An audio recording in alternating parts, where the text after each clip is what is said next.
Hello and welcome to The Understudy, the channel that teaches you everything about musical theater. My name is Philippa, and today I will read from Broadway Musicals, The 101 Greatest Shows of All Time by Ken Bloom and Frank Blasnick.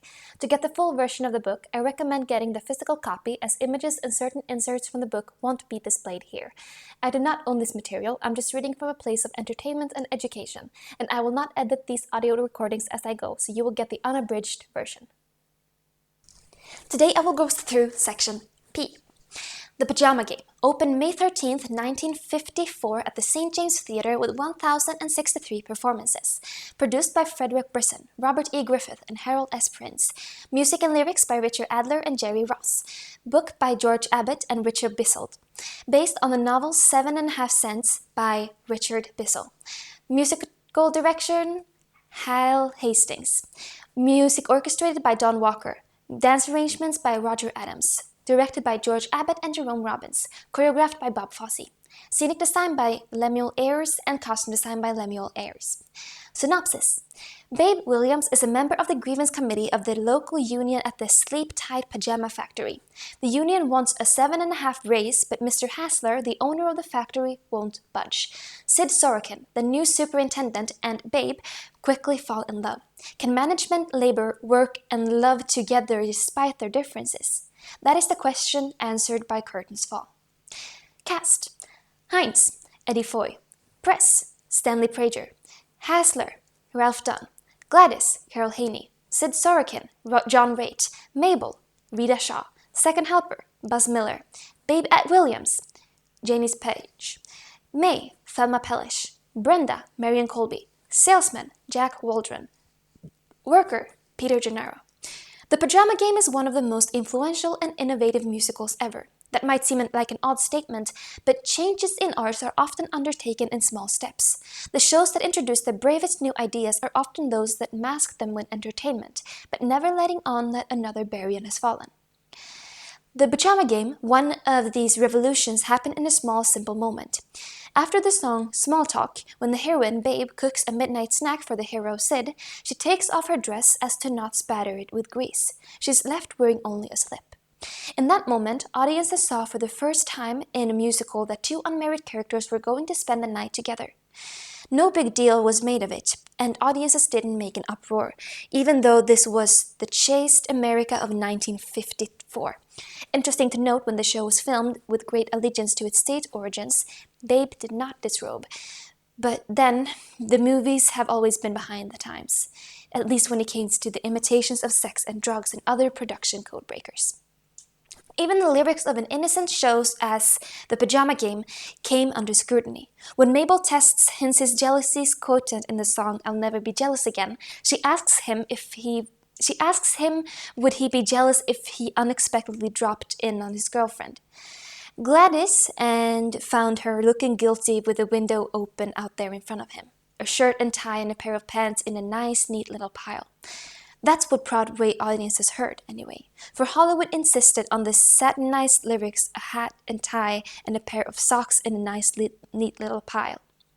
As if movie audiences didn't get the point anyway. Perhaps the relative boldness came from the fact that most of the creators of the Pajama Game had limited or no Broadway experience, and not much was expected of their efforts. Producers Robert E. Griffith, Harold Prince, and Frederick Brisson had never before produced a Broadway show. The script was co-librettist Richard Bissell's first, based on his novel 7½ Cents. The songwriting team of Richard Adler and Jerry Ross provided their first ever score for a book show, and Bob Fosse made his choreographic debut with The Pajama Game. This is reminiscent of another sleeper almost a decade later, Bye Bye Birdie, where the producer, librettist, and songwriting team had never been involved with a Broadway musical. 20 years after that, Urinetown's creators were also Broadway neophytes as the writers of the recent Tony Award winner Avenue Q. The only true veteran on The Pajama Game was Broadway legend George Abbott, who co-produced, co-wrote, and co-directed. Much of the credit must also go to the wonderful cast, including the beautiful, intelligent, and sometimes pitch-challenged Janice Page, and the handsome, manly John Raitt. He of the greatest male voices in the modern Broadway history. With the superb dancer Carol Haney making her Broadway debut and Broadway veterans Eddie Foy Jr. and Rita Shaw, the show was teeming with talent. In typical Abbott fashion, the piece moved fast and contained a lot of sweet and gentle moments, juxtaposed with the awfully adult feelings. Sex ran rampant through the entire show as frisky couples pursued each other around the factory, at the company picnic, and in Hernando's hideaway, with the Union plot simply in front for the multi-coupled examination of love in all its incarnations. While early operettas went to pains to be set in exotic lands, the Pajama Game took place in the most prosaic of setting, the sleep-tight pajama factory. Actually, the location was probably just as foreign to most Broadwayites as the operetta locale Ruritania. The Pajama Game is notable for a few other reasons. First, a mere 6 months after the show closed, it was revived by by New York's City Center, already having achieved classic status. Second, while The Pajama Game didn't have a sequel, it had something unique, a play with music written about its creation. The show was Say Darling, and Richard Bissell, who wrote the Roman clef novel at the same name, also co-authored the libretto. In that show, David Wayne played Bissell, Robert Morse gained stardom as a lightly disguised Harold Prince, and Jerome Cohen stood in for the real-life George Abbott. Johnny Desmond had a harder role, as songwriter. Adler and Ross all rolled into one. Third, George Abbott announced a racially integrated Broadway revival in 1969 that would star Nipsey Russell, Jerry Granger, and Paula Kelly. But that production would have to wait until 1973, with Hal Linden, Barbara McNair, and Cab Halloway heading the cast. A funny, witty adult musical comedy with one of the theater's most unprepossessing tuneful scores, The Pajama Game is a heartwarming, smart show that derives its 2006 revival on Broadway. Deserved its 2006 revival on Broadway. Carol Haney, the quirky comic dancer Carol Haney began her career in California, first as a pupil of Jack Cole, then assisting Gene Kelly on MGM musicals such as On the Toes and Singing in the Rain, where she dubbed Kelly's taps in the legendary title song. Also partnering Bob Fosse in the movie of Kiss Me Kate, dancing the first step that Fosse choreographed on film, she was chosen by Fosse for the star-making role of Gladys in The Pajama Game, stopping the show with Her Is and Hernando's Hideaway and Steam Heat, one of the seminal Fosse dances. She saw her chance for Hollywood stardom go down the drain when, while she was injured and out of the show, producer Hal Wallis spotted her understudy, a chorus girl named Shirley MacLaine, and gave her the movie contract that may have gone to Haney. After the out-of-town closing of The Ziegfeld Follies, starring Tallulah Bankhead, Haney never again appeared on Broadway, segueing into a career as a choreographer, creating the charming dances for a Flower Drum Song, directed by Hollywood friend Gene Kelly and co-starring her husband Larry Bliden. Bravo Giovanni, the wittily staged romantic atmosphere of She Loves Me and Funny Girl, where her big set piece, the Cornet Man dance, was cut when Jerome Robbins took over directional reins. She suffered from paralyzing stage fright, ruining several chances to play leads in Broadway shows by sabotaging herself in auditions. Her personal demons, magnified by severe diabetes and other health problems, cut her life tragically short at the age of 39. Richard Adler and Jerry Ross. With only 2 hit shows, the songwriting team of Richard Adler and Jerry Ross was one of the most successful yet shortest-lived in Broadway history. A rarity that both men wrote words and music. They contributed several songs for John Mary Anderson's Almanac, after which they were given a golden opportunity, considering their unproven track record. With turnarounds from other songwriters, Adler and Ross were tapped to write the score for this Smash Pajama Game, reteaming with many of the creators that following season on another hit, Damn Yankees. After Ross's death from leukemia in 1955, Adler was never able to approach his previous success. He wrote a television musical version of Little Women, followed by the quick flop and sometimes fine score, Kwamina, starring then-wife Sally Ann House. Next was A True Disaster, A Mother's Kisses, starring Bea Arthur, which closed out of town in 1968. The Unfortunate Music Is Adler's last show for the Broadway and one of many musicalizations of Shakespeare's Twelfth Night, along with Your Town, Thing, Love for Love, Play On, amongst others, was smacked down by New York critics, despite a highly enjoyable score and a bright, energetic, young cast featuring rising talents of Catherine Cox and Joel Higgins. Reviews Part 2. The American Review can trace its lineage to the first edition of the Ziegfeld Follies in 1907. That era of great reviews included several long-running series in addition to the Ziegfeld Follies, including The Pashing Shows, George's White Scandals, the Greenwich Village Follies, and Music Box Reviews and Earl Carroll Vanities. Some of the notable producers of reviews specialized in the specific review categories. Lou Leslie presented a series of all black reviews in the late 20s and early 30s, the best of which was Blackbirds of 1928.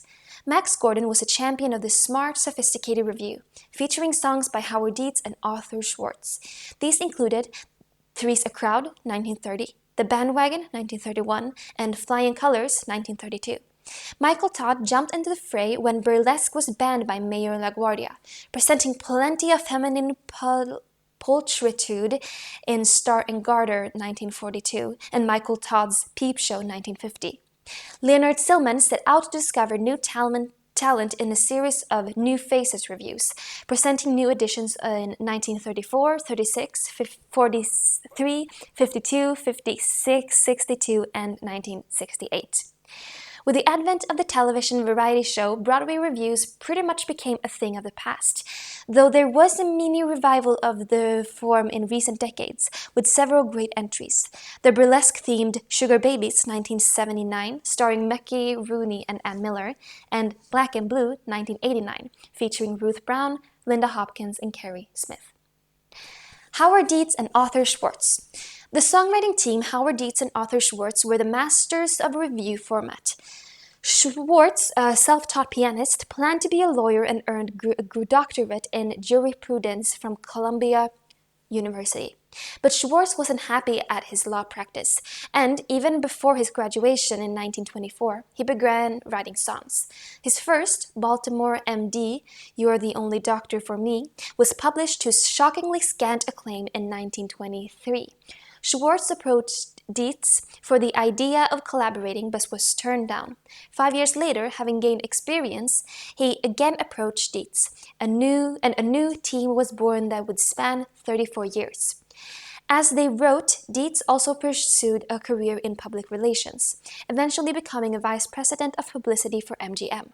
Throughout their partnership, they both worked with a variety of other collaborators. Schwartz teaming with Dorothy Fields, Stars in Your Eyes, A Tree Grows in Brooklyn, Desmond Carter on a series of British musicals, and Ira Gershwin, Park Avenue. Dietz worked alongside Vernon Duke, Jackpot, and Sadie Thompson, and adapted Die Fledermaus and La Boheme for the Metropolitan Opera. He had not devoted so much of his energies to MGM and ASCAP. He served on the board of his directors for almost 20 years. Dietz's career might have equaled that of George S. Kaufman. Dietz also directed productions, usually uncredited, was a noted wit and bon vivant, and imported the party game charades to the United States from France, among other accomplishments. Bert Lore. Bert Lore, a classic clown who would go to inhuman lengths for the approval of his audience, was a perfect type for the burlesque-flavored musicals and reviews of the 1930s and 40s. Like most brilliant comedians, he had a deep vulnerability and a morose quality that offset his buffoonery, along with a vibrato that a flooded automobile engine.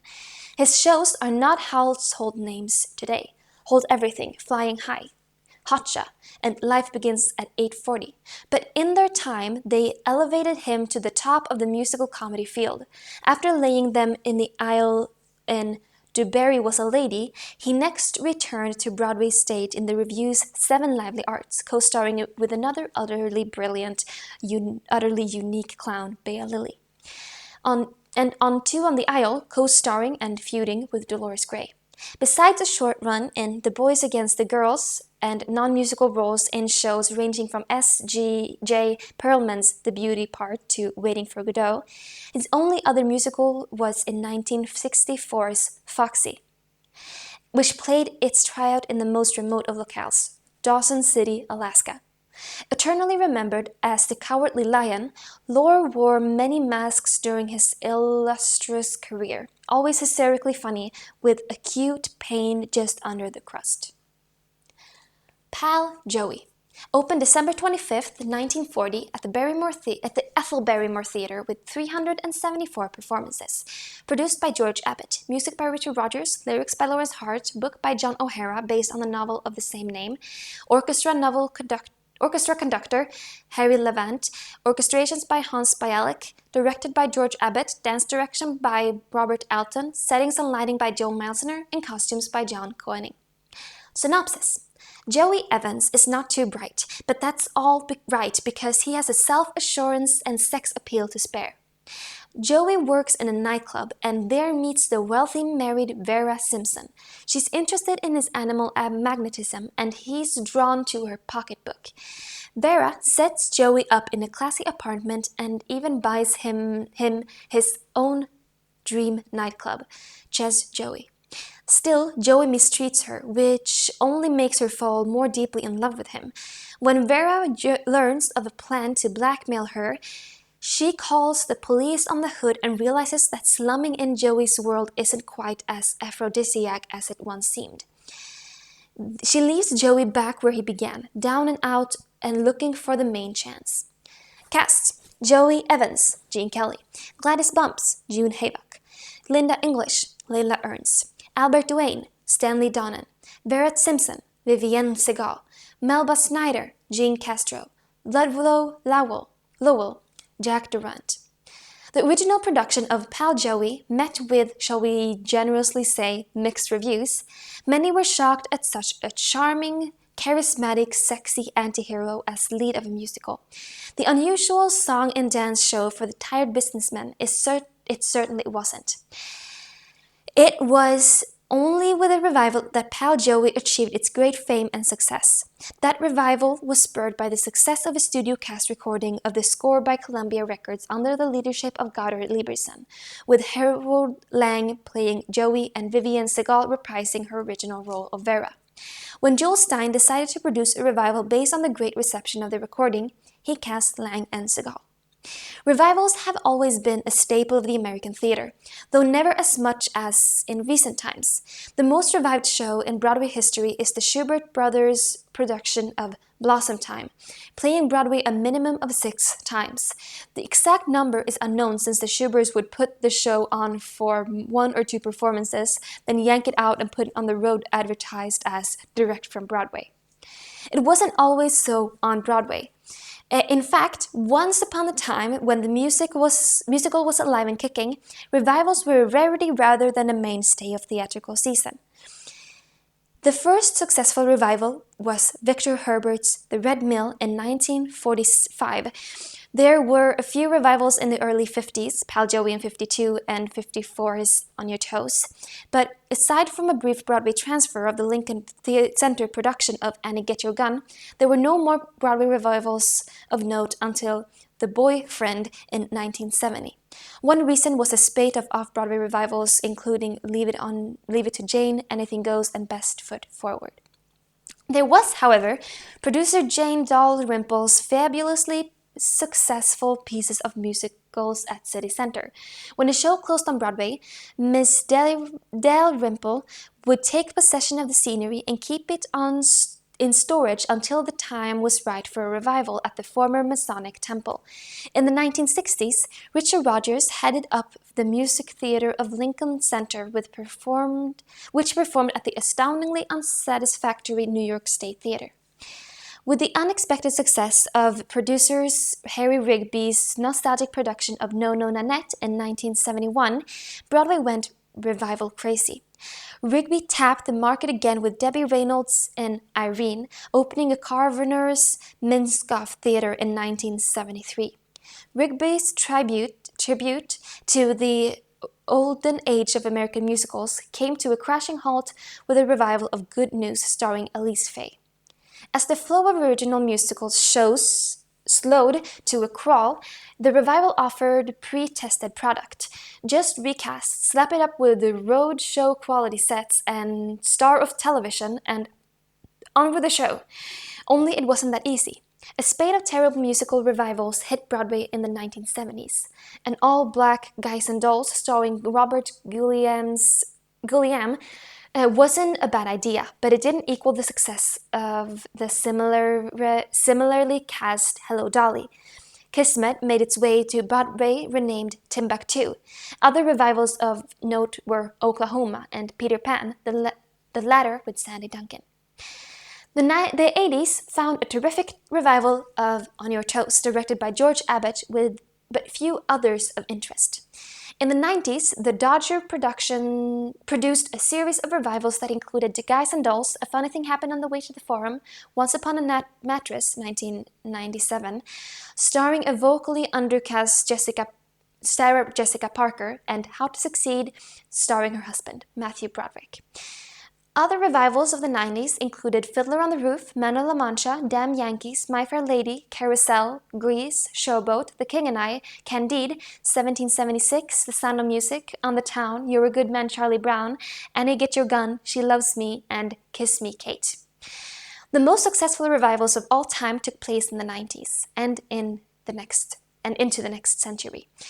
They were Cabaret, based on British staging at the Donner Warehouse, and Chicago, a transfer of the City Center Encore's concert staging, both of which ran longer than the original productions.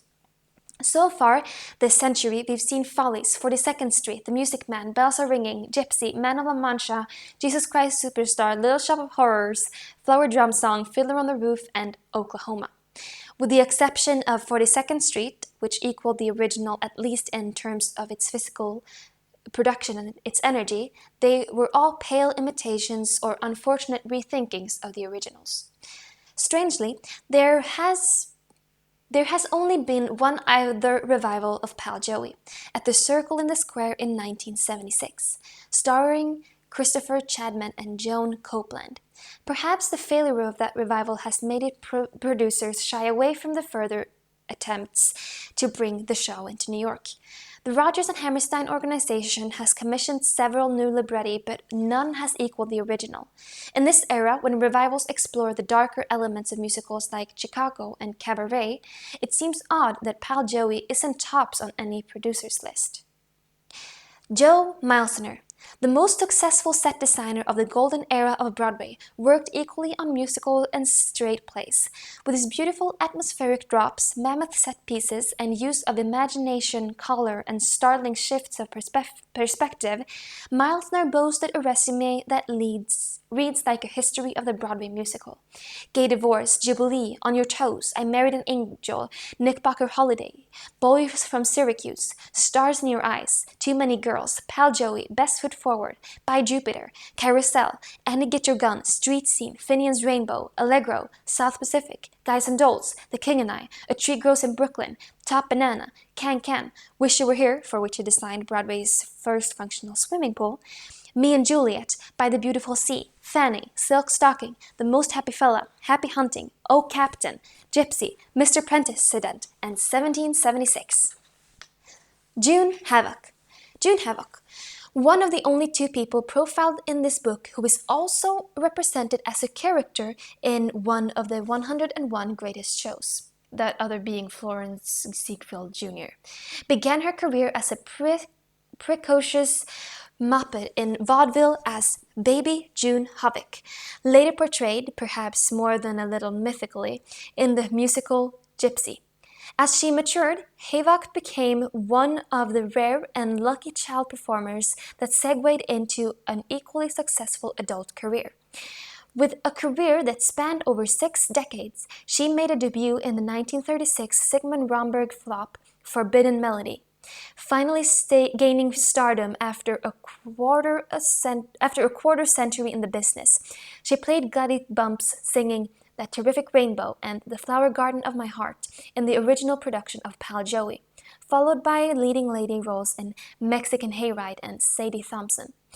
A great beauty and an extremely versatile performer, perhaps her graduation from the School of Hard knocks her left without the vulnerability of Mary Martin. But she had great wit and fierce intelligence, which led to a wide-ranging and productive journey. She became a playwright, author, director, producer, returning to Broadway as a replacement Miss Hannigan in Annie and Mrs. Lovett in the bus and truck tour of Sweeney Todd. Peter Pan opened October 20th, 1954 at the Winter Garden Theatre with 152 performances. Produced by Richard Halliday, a production by Edwin Lester, lyrics by Carolyn Lee, music by Moose Charlap, based on the play by James M. Barney. Additional music by Joel Stein, additional lyrics by Betty Condon and Adolph Green, incidental music by Elmer Bernstein and Trude Whitman, music orchestrated by Albert Sandry, directed and choreographed by Jerome Robbins, scenic design by Peter Larkin, costume design by Motley, lighting design by Peggy Clark. Synopsis. The Darlings, a middle-class family in England, have 3 children, John, Wendy, and Michael, along with their nanny, Nana, a dog. One evening, Peter Pan, the boy who wouldn't grow up, flies in the nursery window looking for his shadow and is discovered by the children. Along with his fairy friend Tinkerbell, he teaches them to fly and takes them to Neverland, where they meet up with a group of lost boys, a band of Indians, and Peter Pan's arch-enemy, Captain Hook and his gang of cutthroat pirates. Many exciting adventures ensue, and the children return home to their parents' loving arm. Lost Boys in tow. Cast: Wendy and Jane, Kathy Nolan. John, Robert Harrington. Liza, Heather Halliday. Michael, Joseph Stafford. Nana and Crocodile, Norman Shelley. Mrs. Darling, Margot Gilmore. Mr. Darling and Captain Hook, Cyril Richard. Peter Pan, Mary Martin. Smee, Joe E. Marks. Tiger Lily, Sandra Lee. A curious subgenre of the Broadway theater is the children's musical. From the beginnings of musical, fairy tales and legends were used as the basis for plots as early as 1881. New Yorkers were treated to family entertainment with Cinderella at school. The classic, Robin Hood, with its standard "Oh Promise Me," entertained audiences for decades following its 1891 opening. And other shows based on the fairy tale origins include Aladdin Jr., 1895, Jack and the Beanstalk, Mother Goose, Little Red Riding Hood and Sleeping Beauty, and The Beast. All produced on Broadway around the turn of the century. One of the greatest of all fairy tale shows, although the plot was an original, is Victor Herbert and Glenn MacDonough's classic Babes in Toyland. The great success of that show led to a spate of fairy tale based shows over the next decade.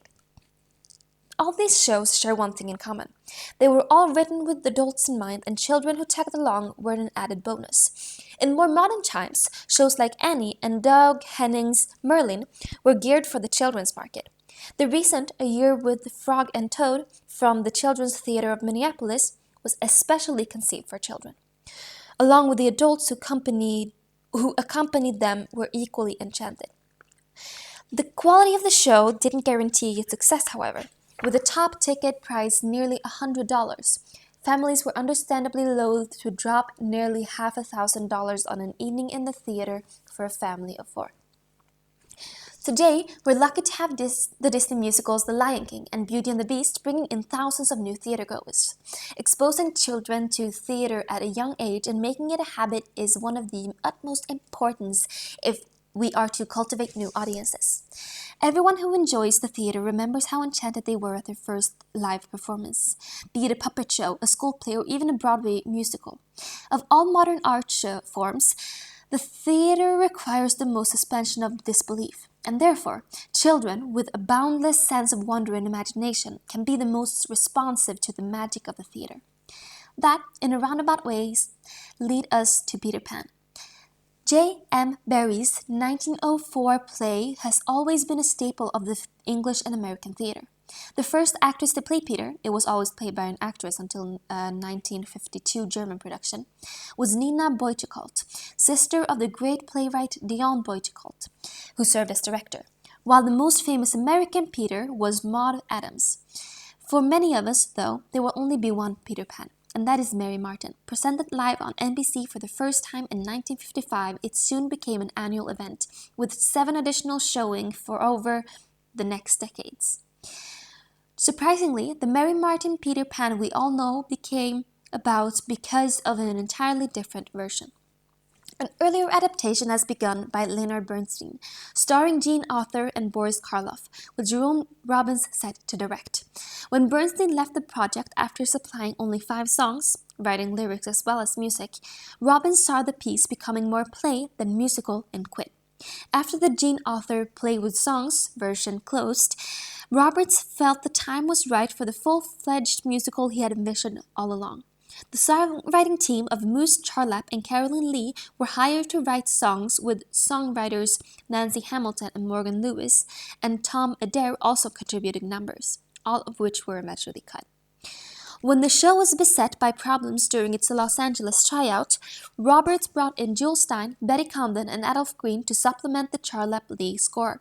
That seemed to do the trick, and Peter Pan came to the Winter Garden Theatre in excellent shape, with Martin and Cyril Richard as the so-nay foppish Captain Holt, thoroughly enchanting all audiences. While the Broadway production only played 152 performances, it was never intended for an open-ended run. It actually mounted as a launching pad for the television broadcast. The Jean Arthur version had been a huge hit only a few years earlier. Subsequently, the piece has become a staple of the American theater, with successful Broadway revivals featuring the remarkable Sandy Duncan and later Kathy Rigby, acquitting herself as a singer and an absolutely first-rank flyer. The story of Peter Pan is still a perennial favorite, 100 years after its first presentation.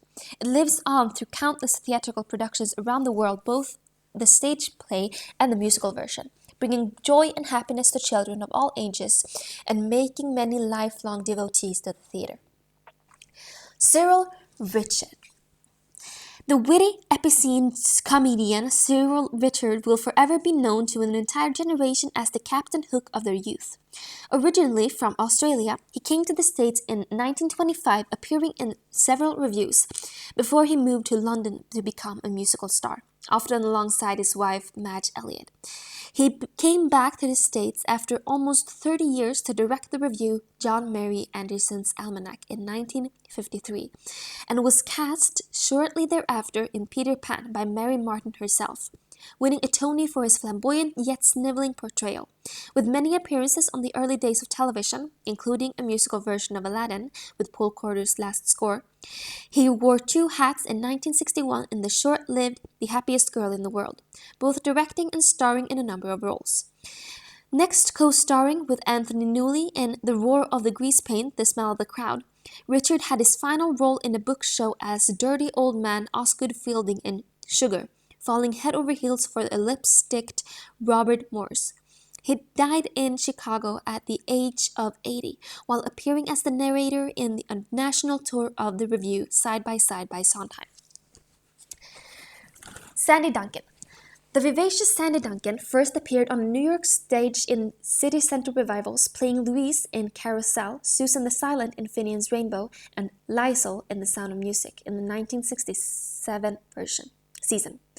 She made her Broadway debut playing the ingenue in the flop musical Canterbury Tales, and as the Charleston crazy Maisie, she stole the revival of The Boyfriend from star Judy Carn, getting 2 Tony nominations in 2 years. After a roller coaster 7 years in California, losing sight in one eye due to a tumor on her ocular nerve, she returned to Broadway playing the high-flying Peter Pan, co-starring former Canterbury Tales castmate George Rose. The joy she communicated in the role was truly magical, and Duncan became the longest-flying Peter Pan ever on Broadway. In 1984, she and husband Don Corriera replaced Twiggy and an old Texas chum Tommy Tune in My One and Only, later co-starring in an international tour with Tune.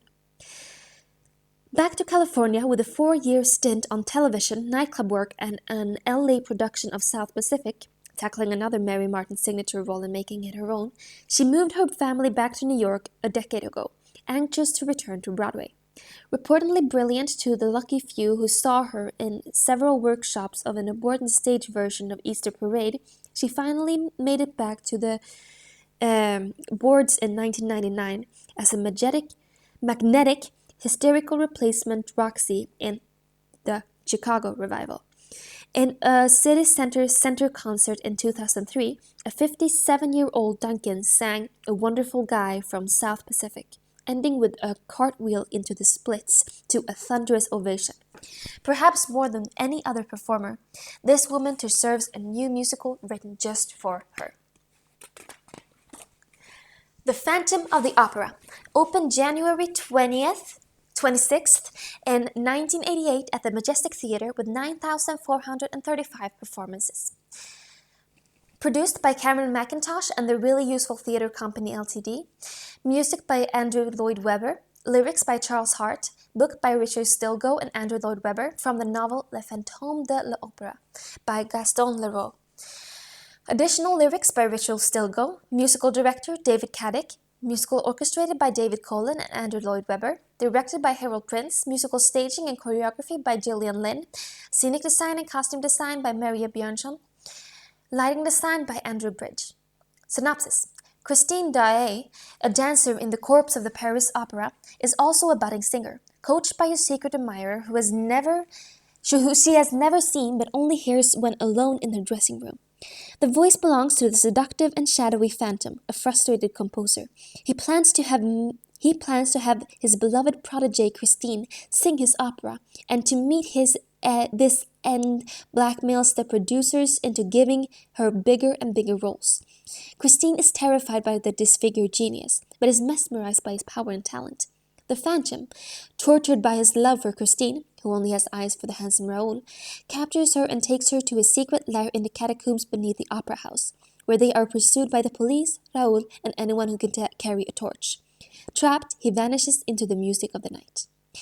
Cast: The Phantom of the Opera, Michael Crawford. Christine Daae, Sarah Brightman. Raoul and Vindicamde de Chagny, Steve Barton. Carlotta Giudicelli, Judy Kay. Monsignor Andre, Chris Groenedal. Madame Giry, Leila Martin. Which novel has been musicalized more than any other? If you guessed Gaston Leroux's 1911 masterpiece The Phantom of the Opera, you'd be wrong. The correct answer is Charles Dickens' novella A Christmas Carol, with countless musical versions trudged out each holiday season to line the coffers of the regional theaters. A production starring Richard Kiley with a score by Michael Legrand and Sheldon Harnick toured but never made it to New York. So it's had only 2 musical version plays on Broadway. The Alan Menken and Lynn Ahrens rendition at the Madison Square Garden, not technically a Broadway house, but close enough, which ran every Christmas from 1994 through 2003, and Coming Uptown, an all-black version starring Gregory Hines and written by the team that gave us Purely 1970 and Shenandoah 1975. Unfortunately, that no other played only 45 performances back in 1979. Phantom must certainly come in second place, with many different musicalizations performed worldwide, to varying degrees of success. The first was written by Ken Hill and played London's Theatre Royal, Stratford East in 1984. Ironically, Sarah Brightman was offered the part of Christine in that production but turned it down, and Andrew Lloyd Webber attended the performance. In 1986, the Capitol Repertory Company of Albany, New York, presented its own version with music by David Bishop and lyrics and libretto by Kathleen Masterson, later remounted in Germany to great acclaim. The same year, Andrew Lloyd Webber, Charles Hart, and Richard Stilgoe's production opened at Her Majesty's Theatre in London, becoming the greatest sensation of the decade, and it still hasn't closed. And then a smash of equal proportions when mounted on Broadway in 1988. Composer Maury Yeston wrote his own version of the off-tale prior to Lloyd Webber's, but that show wasn't mounted until 1989. Still, another Phantom appeared at the All Hirschfield Theater, not the one on Broadway, in Miami Beach. And to complete the fad, there was The Phantom of Country Palace, which premiered in 1994 at Marriott's Lincolnshire Theater outside Chicago. It's the Andrew Lloyd Webber version, however, that has outlasted them all. Now, in its 16th year on Broadway, an upcoming film version may give its box office the same kind of jolt that Chicago got from its film incarnation. Phantom shows no signs of closing soon. Its assets include a soaring score and a tip of the hat of Mr. Puccini, a sumptuous production directed by Hal Prince at the top of his game, and above all, a passionate and mysterious love story at its core that resonates with millions of theatergoers worldwide. Andrew Lloyd Webber, the most successful British composer in the modern musical theatre, teamed with fellow Oxford student Tim Rice in 1967 to write Joseph and the Amazing Technicolor Dreamcoat, a children's cantata that was later brought to the London Broadway stages. When he and Rice wrote a conceptual rock opera album called Jesus Christ Superstar, it became a sensation and triggered stage versions, first in London, then on Broadway in 1971, where it was a smash. Trying the same approach with the pop opera biography of Argentinian icon Eva Perón, Lloyd Webber and Rice struck gold once more with Evita in 1978, teaming with the director Hal Prince for the first time. Lloyd Webber and director Trevor Nunn collaborated on Cats, turning T.S. Eliot's book of Practical Cats poems into Cats, which opened in London in 1981 and hit Broadway like a tidal wave in 1982, thus beginning a decade-long domination of the Broadway musical by British imports. After Broadway transfers of Song and Dance, the evening of the two one-act musicals in 1986, The Starlight Express with its speeding trains and overwhelming physical production in 1987, Lloyd Webber reunited with Prince on The Phantom of the Opera, another mega smash on the level of Cats. Since then, however, Lloyd Webber's track record has been less than stellar. Aspects of Love, despite a run of almost a season and a lengthy tour, along with its most traditional book show, Sunset Boulevard, failed to repay their investors. Another collaboration with Hal Prince, Lloyd Webber's Whistle Down the Wind, closed prior to Broadway in 1996, and the first New York production to his intimate 1974 musical by Jeeves failed to captivate audiences. With The Beautiful Game, still a production in the States, his latest show was the unsuccessful The Woman in White, which opened on Broadway in 2005. While many have accused him of borrowing many themes from other composers,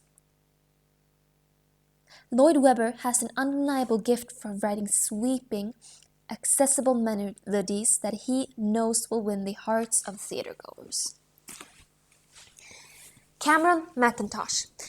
The most successful producer at the end of the last century, Cameron Mackintosh has an ongoing live affair with the Broadway musical.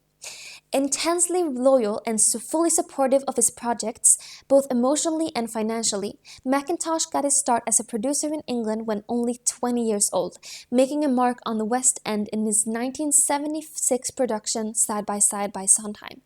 After another hit with the revival of Oliver, a show Mackintosh had appeared in as a child, he struck box office gold with Cats, later continuing his association with Andrew Lloyd Webber with Starlight Express and the remarkable The Phantom of the Opera. When Les Miserables, produced in association with the Royal Shakespeare Company, opened to mostly negative reviews, Mackintosh so believed in the piece he moved it to London's Palace Theatre, where he proved his unerring taste when it, too, became a sensation. All four shows came to Broadway between 1982 and 88 and, with the exception of Starlight, repeated their amazing smash successes in the States and subsequently around the world. A 1984 Broadway revival of Oliver, starring movie Fagin Rolled Moody and Patti LuPone, and a soft and retooled 1987 revival of Follies in the West End were rare missteps. In 1989, he produced his fourth smash hit, Miss Saigon, spanning the globe with the Vietnam-era pop opera. While his next mega production, Martin Guerre, failed in London and has yet to reach Broadway, and The Witches of Eastwick also failed on the West, he concentrated on revivals of late, including the well-received National Theatre productions of Carousel, Oklahoma, and Anything Goes. He returned in association with Disney with the West End and Broadway productions of Mary Poppins.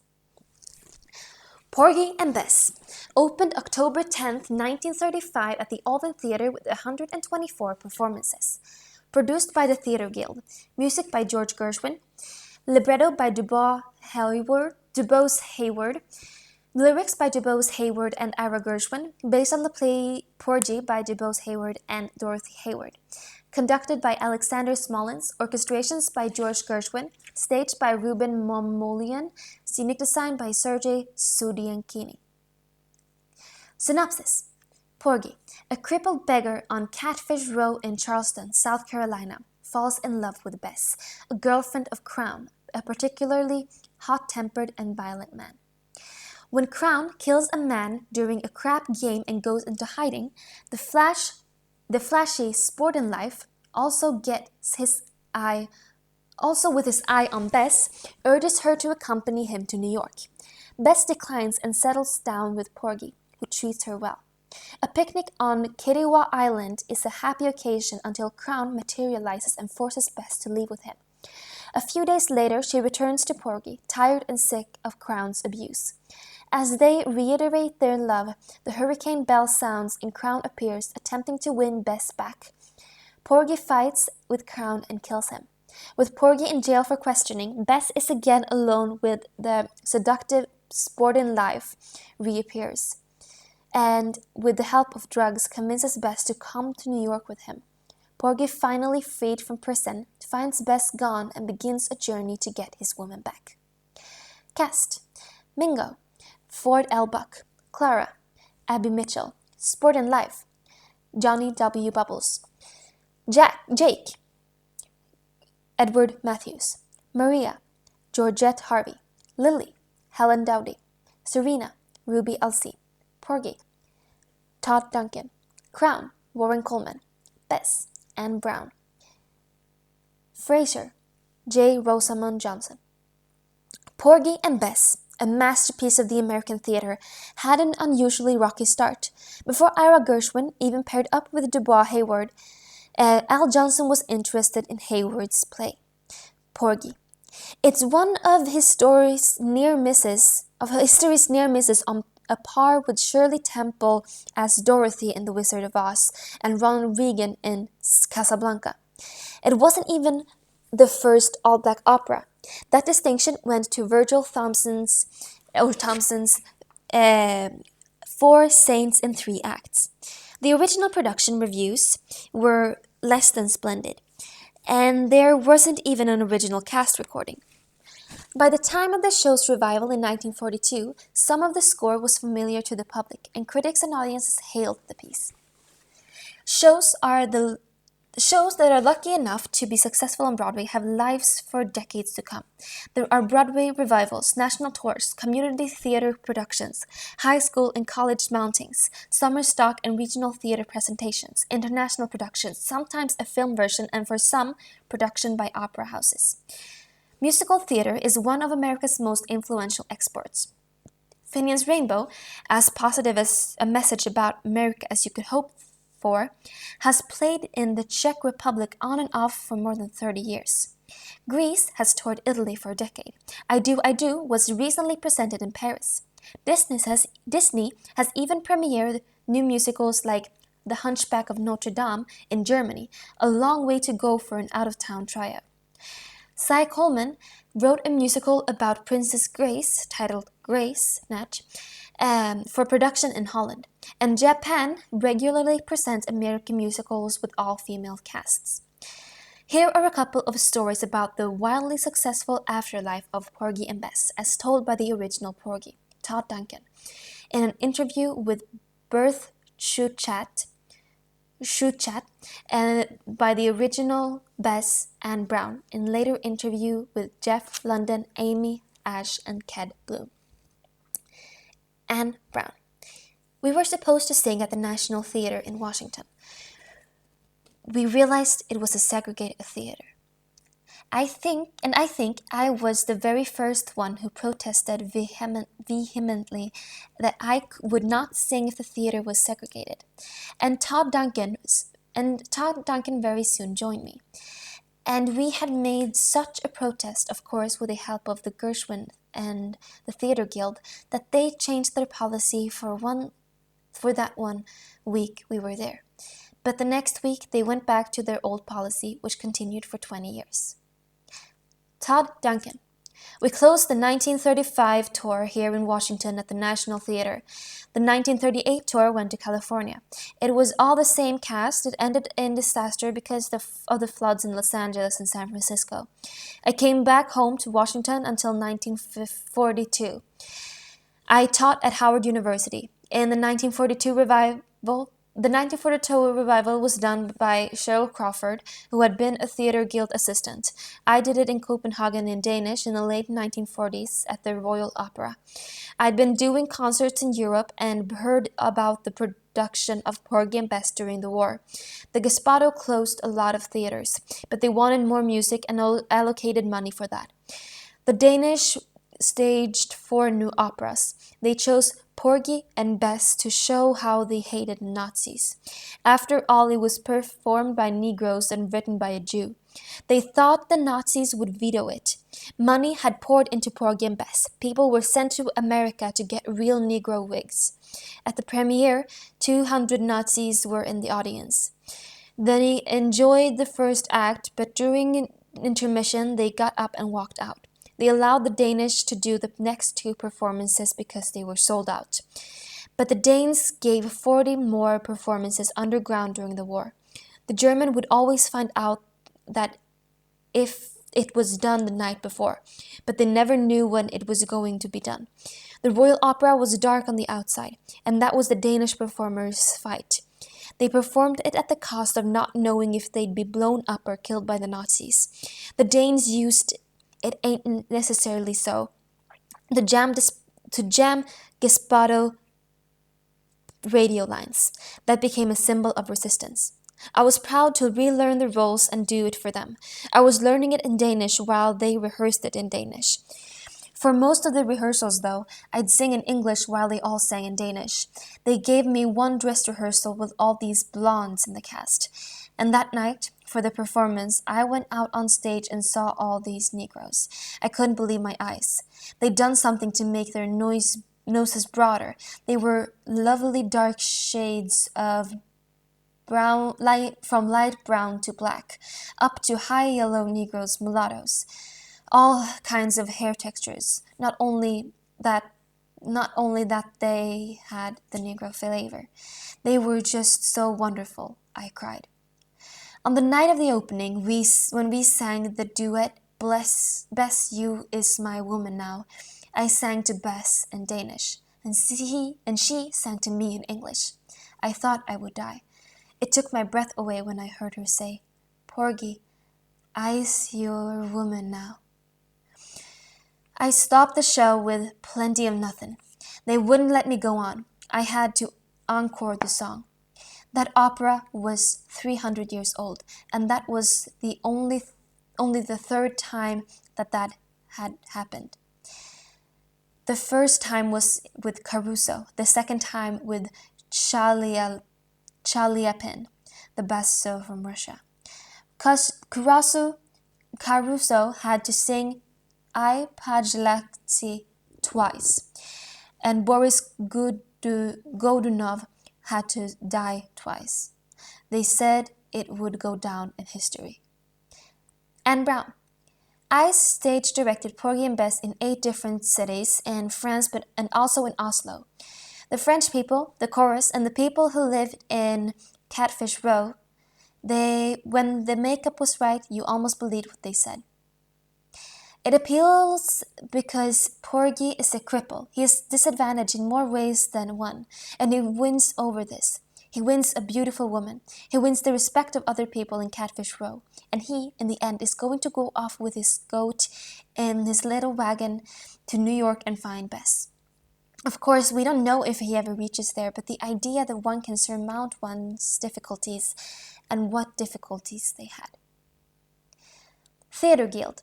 One of the most important producing companies in Broadway history, the Theater Guild was founded in 1919 by Lawrence Lagner, his wife Armina Haschel, and Teresa Halpern.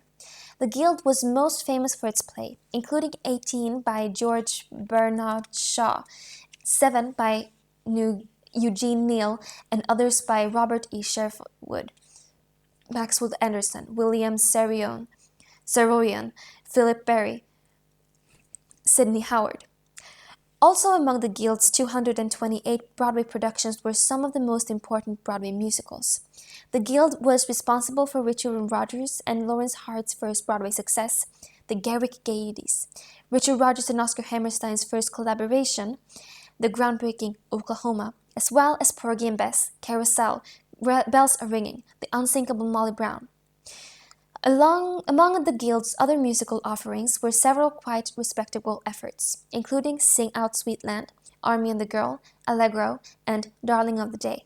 Naturally, not all of the Guild's musical offerings were successful. In fact, their finances were amongst the mercurial of all production companies. Promises, Promises. Opened December 1st, 1868 at the Schubert Theater with 1,281 performances. Produced by David Merrick, book by Neil Simon, music by Burt Bacharach, lyrics by Hal David, based on the film The Apartment by Billy Wilder and I.A.L. Diamond. Musical director Harold Wheeler. Dance arrangements by Harold Wheeler. Musical orchestrated by Jonathan Tunick. Directed by Robert Moore, choreographed by Michael Bennett, scenic design by Robin Wagner, costume design by Donald Brooks, lighting design by Martin Orenstein. Synopsis. The executives at Consolidated Life spend their extracurricular time at lowly Chuck Baxter's apartment, where they make whoopee with various staff members of the firm. Baxter's boss, Mr. Sheldrake, is involved with Fran Kubelik, a sensitive girl who soon falls for Baxter. Chuck slowly finds the confidence to stand up to Sheldrake just as Fran despairs of her position as the other woman and attempts suicide. In the end, Fran and Chuck end up together. Cast: Fran Kubelik, Jill O'Hara; Chuck Baxter, Jerry Orbach; Dr. Dreyfus, A. Larry Haynes; J. D. Sheldrake, Edward Winter; Sylvia Gilhooly, Adrienne Angle; Carl Kubelik, Ken Howard; Miss Wong, Bjork Lee; Vivian De La Hoya, Donna McKechnie; Marge McDougall, Marion Mercer; Mr. Eichelberger, Vince O'Brien; Jess Vanderhoff, Dick O'Neill; Mr. Dobich, Paul Reed; Miss Polanski, Margot Sappington; Mr. Kirkby, Norman Shelley; Peggy Olson, Millie Slavin. The election of John F. Kennedy created a dividing line between the stolid post-war Eisenhower era and a glorious optimistic future, and while he certainly didn't live up to their promise politically, the Camelot years were assuredly a time of amazing chance.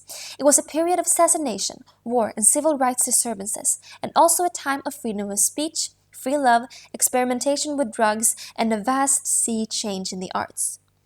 Theater became looser, and current events were tackled dramatically with a vigor not seen since the height of the Depression. Art became pop and then op.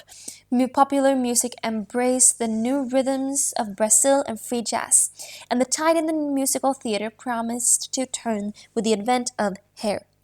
But successive rock musicals were flops, with writers like Charles Strauss, Jerry Herman, and Jerry Bach still writing in the traditional style, with others like Cy Coleman providing scores that synthesized traditional sounds and structures with more up-to-date elements. There were two new masters of the American popular song in the 1960s, both working extensively in the movies. The first was Henry Mancini, who wouldn't show up on Broadway until the 1990s with the egregiously mediocre and posthumous Victor and Victoria. The other was Burt Bacharach. After the team of Bacharach and Hal David enjoyed enormous success with a series of pop songs introduced by Warwick, it seemed inevitable for them to take a stab at Broadway. But it took the genius of David Merrick to bring the team to Broadway. Success. Merrick provided Bacharach and David with top-drawer support. Promises, Promises boasted a libretto by the most financially successful playwright in the history of American theater, Neil Simon, then at the height of his abilities. The young Michael Bennett provided the upbeat and high-energy dances for such greats as Donna McKechnie, making her first big splash on Broadway, and Bjork Lee. The slick, fluid direction was by the sadly underrated Robert Moore, making his Broadway debut. Leads Jerry Orbach and Jill O'Hara were perfectly teamed, and Maria Mercer almost walked off with the show in the pocket of her owl coat.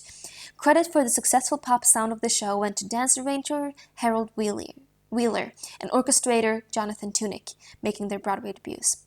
In fact, a quarter of women sat in the orchestra pit and provided pop vocal accompaniments along with their instruments.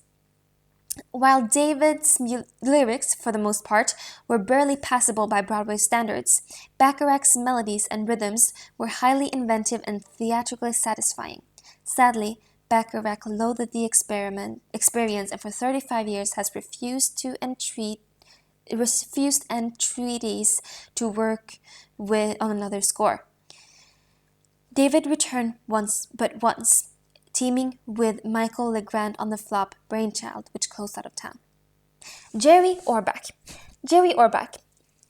easygoing charm, versatility, and fine swinging voice made him one of the most gainfully employed actors on Broadway in the 1960s and 70s, rarely out of work or in a flop. After creating the role of El Giallo in the original off-Broadway production of The Fantastics, he played the crippled puppeteer Paul in the Bob Merrill Gower champion hit Carnival, providing baritone auditioners with the template for 40 years to come with his powerful rendition of the ballad Her Face. After a terrifically received Guys and Dolls at the City Center, opposite former Carnival understudy by Anita Gillette, he became a fully-fledged Broadway star as Chuck Baxter in Promises, shooting at the top of everyone's list for every new musical.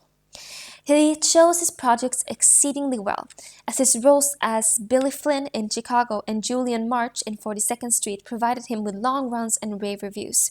Also known as the voice for Lumiere the Candelabra in the animated classic Beauty and the Beast, he has, since 1992, been best known as Detective Lenny Briscoe in the long-running crime drama Law and Order. Yet again, Orbach has chosen exceedingly well. Michael Bennett. Director-choreographer Michael Bennett proved his brilliance again and again with his ability to emotionally build a show-stopping number. In shows such as Promises, Coco, Company, and Follies, Bennett surprised his older, more educated collaborators with his innate understanding of an audience's visceral reaction to song and dance. After taking the reins of Seesaw during its chaotic out-of-town tryout, he next set out to create a musical celebrating the individuality of the anonymous Broadway dancer. A chorus line, much like My Fair Lady and the producers did in their times, turned Broadway on its ear with its runaway success. Bennett's staging and the last measures of At the Ballet, when three dancers stepped back into the line as it advanced from the darkness upstage, returning with the sight of Jonathan Tunick's wonderful orchestration to the show's now famous tableau, is poetic in its simplicity and beauty. Everyone, including Bennett, knew that whatever his next venture might be, it would be pale in comparison. That show, Ballroom, contained some classic Bennett touches, but it was ultimately let down by weak score and lack of conflict. The flow and character detail in the stunning cinematic opening sequence of his directional masterpiece, Dreamgirls, shows a genius at the absolute top of his sometimes tortured powers, and his death while still at his peak is one of his great losses in Broadway history. T&A Part 2. Since New York Theater is part existed as entertainment for the tired businessmen, the 1913 edition of the passing show actually had a character named the tired businessman, played by Herbert Guilfoyle. There was a direct correlation between the demise of burlesque and the rise of its eye-popping elements in the Broadway musical.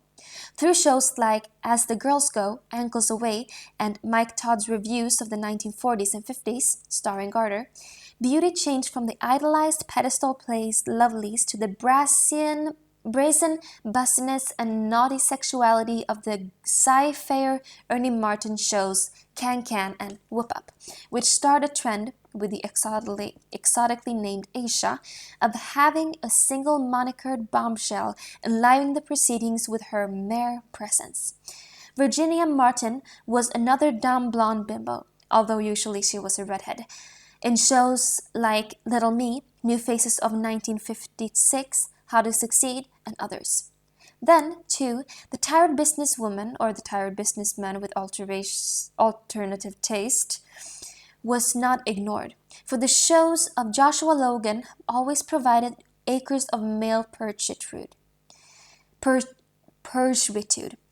The sweaty sea bees of South Pacific, the swimsuit-clad campers of Wish You Were Here, and the locker room action of All American, raising the temperature of many a Broadway theater goer. Unfortunately, not all of reforms to morality were for the better. For we can point to the best little whorehouse in Texas goes public, one of the most unabashedly trashy shows ever, playing in the house named for theater royalty Alfred Lunt and Lynn Fartan, no less, where the girls encased in plexiglass cubes had phone sex with middle-aged businessmen, clad in boxer shorts and black socks sitting atop the cubes. Classy. Surely the pendulum of what is acceptable and what is not will swing again, as it always does. But after fully frontal nudity and horse in plexiglass, what barrier is left to break? Anita Morris. Anita Morris, perhaps the most overtly sexual actress to ever appear in a Broadway musical, offset her remarkable physical attributes with a near coloratura range, the flexibility of a contortionist, and razor-sharp comic gifts. After her debut in the original cast of Jesus Christ Superstar, she gained attention as the gymnastic leader of a pack of hookers in My City Number in Seesaw, where she met future husband, director, and choreographer Grover Dale. After more exposure in every way in Rachel Lily Rosenblum, and Don't You Ever Forget It, The Magic Show, and a missed opportunity for stardom with a show-stopping song and dance in the out-of-town disaster Home Again, she replaced a Miss Mona in The Best Little Whorehouse in Texas, further solidifying her friendship with her Seesaw co-star, by now the rising director-choreographer Tommy Tune. In Tune's State of the Art 9, unfortunately Morris's last Broadway musical before her death from cancer, her tour de force, A Call from the Vatican, was something that no one, and we mean no one, could ever approach in its combination of musical comedy expertise and bewildered yet naughty sensuality.